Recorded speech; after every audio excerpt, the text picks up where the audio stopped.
was only a block away. The sign that showed a daily rate of $7 plus $1 city parking tax had been whitewashed several times in recent years with new prices painted over.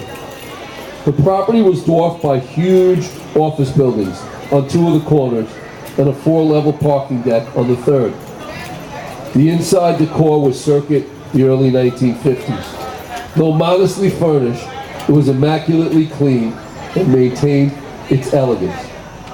There was a time in the early 1900s when this place housed corporate executives who were doing business on Wall Street. Over the past 5 decades, it had first become a flop house in the 1970s, and in the last 10 years, it provided shelter to a handful of ex-offenders and a few longtime tenants who preferred the comfort of communal living. On this evening, 3 gentlemen were sitting around the lobby, watching a black and white television with a baseball game. Seated behind the counter was Rosie O'Grady, 82 years young. She had run this rooming house for 53 years since her mother passed away at the age of 49. Her dad had died in 1944 while serving in the United States Army. He was killed in Europe during the Battle of the Bulge. A photo of her dad in his uniform with a letter from President Franklin Delano Roosevelt expressing his condolence hung on the wall in the living room. Rosie had never got married, never had children, and had resisted the multi-million-dollar offers for her 1/2 acre property. She slept in the bedroom just off the lobby and attended the 6:30 a.m. Mass a block away at St. Joseph's Church. She was one of 6 parishioners, all over the age of 75, who would go to receive communion bright and early each day. During the very cold winter days, the Mass attendance would swell to as many as 15. A group of homeless people who got kicked out of the entrance of the PATH station bus terminal at 6 in the morning would make their way over for some warmth and maybe an hour or so of sleep on the hard wooden pews.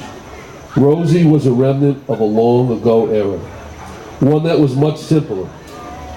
On the front desk counter was a rotary dial phone which looked like it belonged in an antique shop. A yellow taxi cab pulled up on the sidewalk and a dapper dressed gentleman exited. He was wearing an expensive, though dated, pinstripe suit and was carrying a footlocker that looked like the type of antique that could fetch a nice price on the new internet variety store called eBay. The man, who appeared to be in his mid to late 60s, was actually much older. He was a beneficiary of several plastic surgeries. He wore a hat that was straight out of a Frank Capra movie. This mystery man appeared in all aspects to be a walking, breathing anachronism.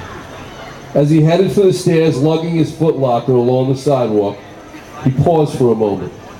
A shabbily dressed, middle-aged African-American man, high on drugs, blocked his path. "You got $1? I need to get myself some breakfast," the man menacingly inquired. The visitor reached into his pocket, pulled out a silver dollar, and flipped it to the man. In a raspy, alcohol and nicotine-tainted voice, the bum commented, "I ain't seen one of them in a long time. Don't you got some bills?"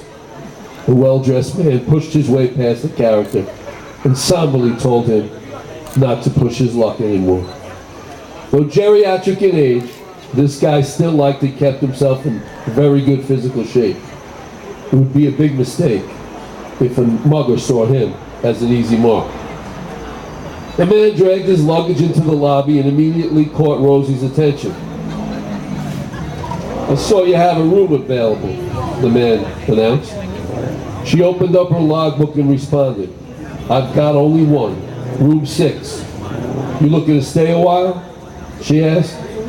"I charge by the week, $150.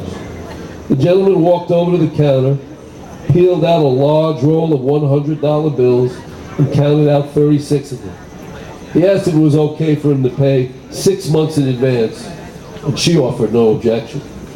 Rosie tried to tell him that only a few blocks away was a Ramada Inn, and that they had a lot more amenities, including the internet access and a bar.